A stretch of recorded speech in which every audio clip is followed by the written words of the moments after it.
Hello friends, कैसे हैं आप सब। उम्मीद है आप सब लोग बहुत अच्छे होंगे। तो आज हम लोग इस वीडियो में और जेबी गुप्ता का टेली कम्युनिकेशन से और चैप्टर का कुछ क्वेश्चंस देखेंगे। तो चलिए शुरू करते हैं। क्वेश्चन नंबर फर्स्ट है, the intrinsic impedance of free space is known to be 377 ohm. The intrinsic impedance of a medium with relative permittivity and permeability of 4 and 1 respectively will be. यानी कि intrinsic impedance free space का दिया हुआ है और एक medium का permeability और परमिटिविटी दिया हुआ है, उससे हमको उस मीडियम का इंट्रिंसिक इम्पीडेंस हमको फाइंड आउट करना है। तो किसी भी मीडियम के लिए जो जनरल फॉर्मूला होता है इंट्रिंसिक इम्पीडेंस का, उसको हम देखते हैं।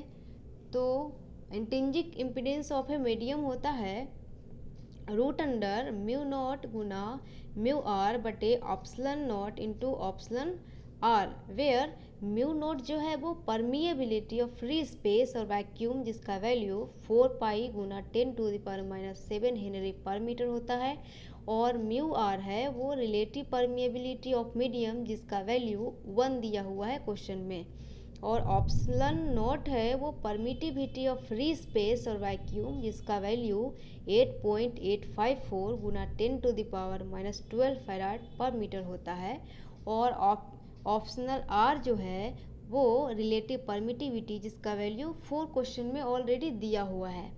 ठीक, अगर आप म्यू नॉट बटे ऑप्सलन नॉट का रूट अंडर को आप सॉल्व करेंगे वैल्यू रख के, तो 377 ओम आएगा, जो कि intrinsic impedance of free space आता है, जो क्वेश्चन में ऑलरेडी दिया हुआ है। और म्यू आर और ऑप्सलन आर का वैल्यू पुट करेंगे तो आपको सॉल्यूशन आएगा 188 ओम, यानी कि ऑप्शन नंबर तीसरा इसका आंसर सही होगा। नेक्स्ट क्वेश्चन है, the maximum usable frequency of an ionosphere layer at 60 degree incident and with 8 megahertz critical frequency is. यानी कि क्वेश्चन में हमको MUF यानी कि maximum usable frequency find out करना है, और क्वेश्चन में दिया हुआ है 60 डिग्री इंसिडेंट एंगल और 8 मेगाहर्ट्ज क्रिटिकल फ्रीक्वेंसी दिया हुआ है। तो MUF बराबर हम देखते हैं कि फॉर्मूला क्रिटिकल फ्रीक्वेंसी और इंसिडेंट एंगल के फॉर्म में क्या होता है। तो MUF बराबर होता है क्रिटिकल फ्रीक्वेंसी बटे कोस थीटा, वेयर थीटा जो एंगल ऑफ इंसिडेंट होता है, और क्रिटिकल फ्रीक्वेंसी तो ऑलरेडी दिया हुआ है, तो बस यहाँ पे इसका वैल्यू पुट करेंगे। क्रिटिकल फ्रीक्वेंसी 8 मेगाहर्ट्ज है बटे कोस थीटा, यानी थीटा का 6 डिग्री दिया हुआ वैल्यू, इसको सॉल्व करिएगा तो 16 मेगाहर्ट्ज आएगा, यानी कि ऑप्शन नंबर 1 होगा इसका आंसर। नेक्स्ट क्वेश्चन है, if the height of transmitting and receiving antenna in a LOS यानी line of sight system are 49 meter and 9 meter respectively, then the distance up to which communication may be possible is about। यानी कि इस antenna का use करके हम कितने दूर तक कम्युनिकेशन कर सकते हैं वो हमको फाइंड आउट करना है डिस्टेंस। तो डिस्टेंस बराबर फॉर्मूला होता है 4 root under HR plus 4 root under HT, where HR जो है वो हाइट ऑफ रिसीविंग एंटेना, जो कि क्वेश्चन में 9 मीटर दिया हुआ है, HT जो है वो हाइट ऑफ ट्रांसमिटिंग एंटेना, जो कि क्वेश्चन में 49 मीटर गिवन है। तो हम सिंपली अब इस पर पुट डाउन करते हैं इसका जो भी दिया हुआ है पैरामीटर।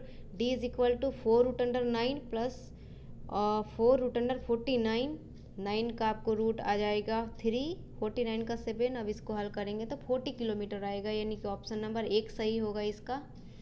नेक्स्ट क्वेश्चन है,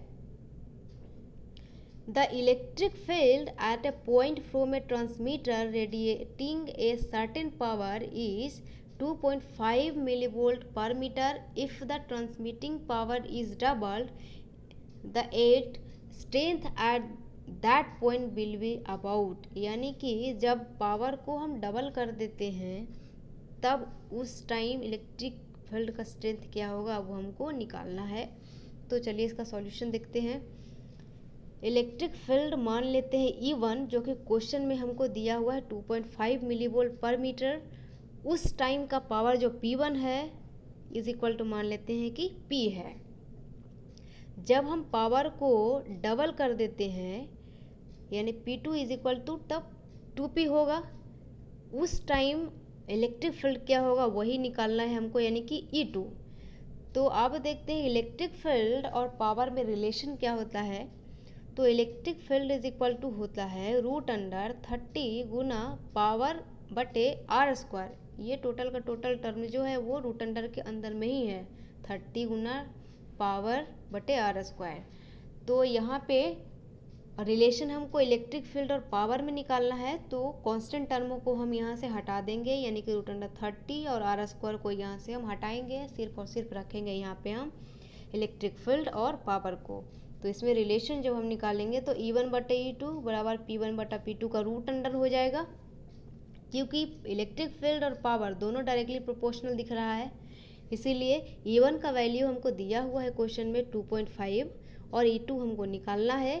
P1 को हम P माने हैं और P2 होगा कब, जब उसको पावर को डबल किए हैं तब। यहाँ से P कट गया। अब इसको जब सॉल्व करेंगे तो E2 का वैल्यू आएगा 3.5 millivolt per metre. Option number दूसरा इसका सही होगा।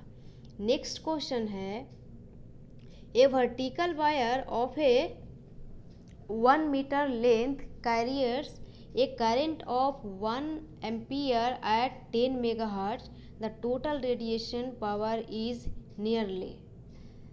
तो क्वेश्चन में हमको दिया हुआ है वायर का लेंथ, करंट कितना फ्लो हो रहा है वो, और कितना फ्रीक्वेंसी है वो भी दिया हुआ है। तो सबसे पहले हम इसको लिख लेते हैं। मान लेते हैं लेंथ L जो है वो 1 मीटर है और करंट I जो कि क्वेश्चन में 1 एम्पियर दिया हुआ है और फ्रीक्वेंसी F जो कि 10 मेगाहर्ट्ज है। तो टोटल रेडिएटेड पावर क्या होगा वो निकालना है। तो पावर बराबर हमको I²R होता है। तो I तो पता है लेकिन R नहीं पता है, तो हम इससे यहाँ पे सबसे पहले क्या करेंगे, रेडिएशन रेसिस्टेंस निकालेंगे। तो रेडिएशन रेसिस्टेंस के लिए फॉर्मूला होता है 80 × π² गुना L/λ का स्क्वायर। तो लैम्डा भी नहीं पता है लेकिन फ्रीक्वेंसी पता है, तो C/F से हम यहाँ पे लैम्डा निकाल लेंगे। C यहाँ पे वेलोसिटी ऑफ लाइट हो गया, तो 3 गुना 10⁸ बटे 10 गुना 10⁶ से निकालेंगे तो 30 मीटर आएगा। अब यहाँ पे R निकालेंगे तो 80 गुना, जब आप पाई का स्क्वायर करेंगे तो अप्रॉक्स 10 आएगा गुना 1/30 का स्क्वायर। यहाँ से अगर आप फाइंड करेंगे तो R बराबर 0.88 आएगा। अब यहाँ से P बराबर I² निकालेंगे तो 1 गुना 0.88 यानी कि इसका जो वाट आएगा वो 0.88 वाट आ जाएगा। ठीक है, यानी ऑप्शन नंबर दूसरा इसका सही है। और नेक्स्ट क्वेश्चन है, what is the radiation resistance of a dipole antenna λ/20 long approximately equal to. तो लेंथ इसका दिया हुआ है L बराबर λ/20, रेडिएशन रेसिस्टेंस सिंपली उसी फॉर्मूला पर बैठाएंगे 80 π² L बटा लैम्डा का स्क्वायर। तो अब जब सॉल्व करेंगे तो ये आ जाएगा आपका 2, यानी कि ऑप्शन नंबर 1 आंसर सही है।